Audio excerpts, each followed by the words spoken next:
Hai, selamat pagi kanak-kanak. Hari ini Cikgu akan menceritakan sebuah cerita yang bertajuk Penghuni Hutan Menentang Gergasi. Oke, mari Cikgu mulakan. Pada zaman dahulu, sang harimau mengejar rusa untuk memakan rusa. Namun setelah dikejar sehingga ujung tebing, kedengaran bunyi tapak kaki yang kuat. Rupanya itu ialah makhluk gergasi yang sedang mencari sang kancil di dalam hutan. Makhluk gergasi pun berlalu pergi setelah melihat tiada sang kancil di kawasan itu. "Hai, berani kau tak endahkan aku? Ini Raja Rimba," kata sang harimau yang tidak dipedulikan makhluk gergasi. Kemudian sang harimau mula menyerang gergasi dari arah belakang. Namun gergasi hanya melontarkan harimau ke udara dengan hanya menggunakan satu jari sahaja. Harimau menjerit ketakutan, manakala gergasi pun tertawakan harimau. "Raja Rimba konon, hahaha." Sedang sang kancil beristirahat, kedengaran gegaran tapak kaki berhampirannya. Sang kancil melarikan diri hingga ke dalam sebuah gua. Terdapat haiwan lain juga yang bersembunyi dalam gua itu. "Apa kamu buat dalam gua ini?" kata sang kancil. "Tadi kan dah bergegar takut," kata kerbau. Tiba-tiba, gegaran tapak kaki menyelubungi persekitaran ini, membuatkan hewan lain dalam gua itu pun berasa ketakutan. Pada keesokan pagi, gajah, kerbau, monyet, dan arnab bermain dengan bayang-bayang di dalam gua itu. Kemudian muncul seekor ular di dalam gua itu yang sedang mencari sang kancil. "Hai, siapa ada nampak kancil?" tanya ular. Lalu sang kancil pun bertanya semula, "Ada apa?" Kemudian ular bercerita apa yang telah terjadi beberapa jam sebelumnya sambil dia menangis. Sebenarnya, beberapa jam yang sebelum, dua gergasi sedang berebut akan makanannya itu, seekor ular untuk dimakan. Tiba-tiba, ketua gergasi meleraikan dua gergasi yang berebut itu dan bertanya akan mengenai sang kancil kepada ular. "Mana sang kancil?" tanya gergasi. "Kau nak sang kancil? Aku boleh tolong, tapi dengan syarat kau jangan makan aku," jawab ular. "Bawa dia ke sini. Kalau kau tipu, aku yang akan makan kau," kata gergasi yang penuh amarah. Kemudian gergasi melepaskan ular dengan harapan ular bawa sang kancil kepadanya.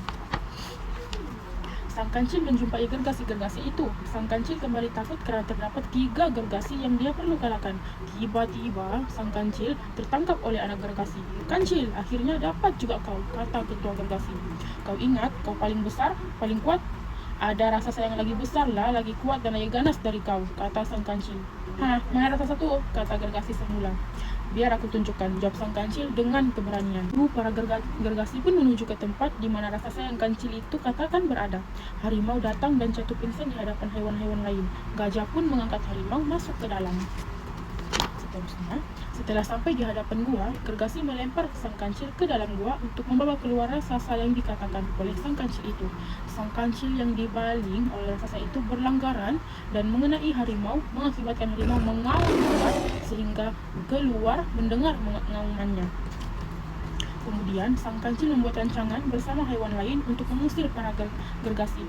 "Gergasi, raksasa cakap kamu tak layak dijumpa dia. Kamu semua tak cukup gagah. Tapi kalau kamu nak jumpa juga, kamu kena buktikan yang kamu layak," kata sang kancil. "Setuju, dengan syarat kalau kami menang, hutan ini akan menjadi milik keluarga gergasi," kata gergasi pula. Kemudian bermulalah cabaran yang pertama. "Baiklah, pertama, rambut siapa yang paling panjang?" kata sang kancil. Gergasi pun menggunakan rambut gergasi wanita untuk cabaran pertama, manakala sang kancil menggunakan ular untuk menjadikan rambut raksasa. Maka cabaran pertama dimenangi oleh sang kancil. Diteruskan pula dengan cabaran kedua. Seterusnya, kutu siapa yang paling besar? Cabar sang kancil. Gergasi pun mengambil kutu dari rambutnya yang agak besar juga, manakala sang kancil menggunakan kura-kura sebagai kutu raksasa. "Hah, besar kan?" tanya sang kancil. Gergasi pun terkejut akan kebesaran kutu raksasa itu. Maka cabaran yang kedua pun dimenangi oleh sang kancil. Kemudian dilanjutkan lagi ke cabaran ketiga. Seterusnya, gigi siapa yang paling besar?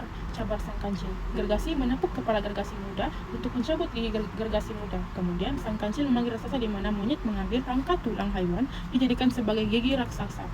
"Tajamnya," kata gergasi. "Jadi raksasa yang menang," jerit sang kancil. Kesemua cabaran dimenangi oleh sang kancil. Gergasi pun tidak berpuas hati akan kekalahan itu. Gergasi pun berkeras mahu masuk ke dalam gua dan melihat sendiri sang raksasa. "Ah, aku tak percaya, aku nak masuk tengok satu," jerit gergasi. Gergasi cuba untuk masuk. Kerbau, monyet, dan arnab yang berpaut pada belakang gajah pun ketakutan. Gajah berundur ke belakang lalu terpijak ekor harimau. "Kita dah berjaya kalahkan gergasi, kita dah selamat," kata sang kancil. Haiwan lain pun keseronokan dan meraihkan kemenangan itu setelah berjaya menakutkan gergasi dan menghalau mereka. Habis cerita. Maka kanak-kanak, pengajarannya ialah kerjasama dan perpaduan di mana haiwan-haiwan hutan berjaya mengatasi cabaran besar apabila bersatu, bekerja sama, dan bukannya bertindak sendirian. Sekian dan terima kasih.